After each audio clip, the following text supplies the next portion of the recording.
Hello po, good morning. Meron po akong i-good news sa inyo ngayon.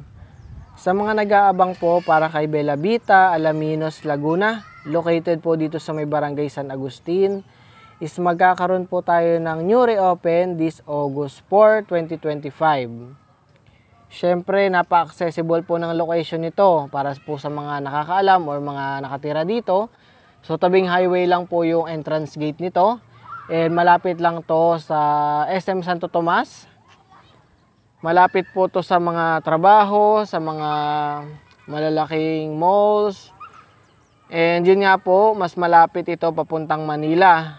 So ito na yung pinaka-accessible namin na Bella Vita dito sa Laguna. And then magiging available po ang phase 1 and phase 2. So yan, pwede kayo makapili ng mga location dyan. So magpa-price range po siya sa starting ng 750,000 total contract price.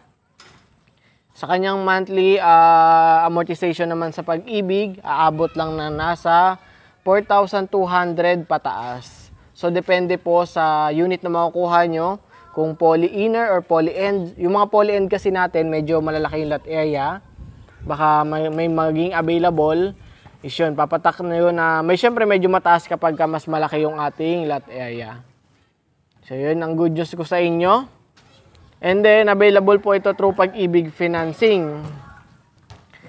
Within 7 months lang din po, mag-turnover na po sa inyo ang inyong unit.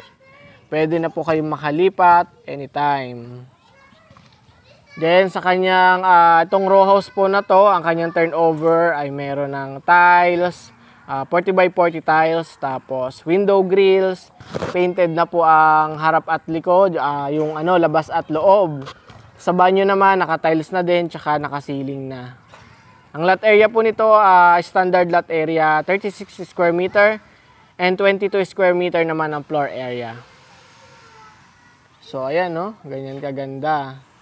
Diba sa halagang 4,200 monthly amortization sa Pag-ibig, magkakaroon ka na unti-unti ng ganito kagandang bahay.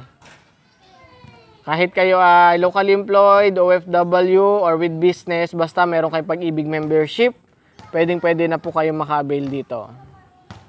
And then yun, Alaminos, Laguna. Re-open na po ulit this Monday. PM na po kayo kung gusto nyo po magpa-site tripping and sasamahan ko po kayo. Para makapili po kayo ng inyong location ng unit. Yun lang po and have a good day. Keep safe po.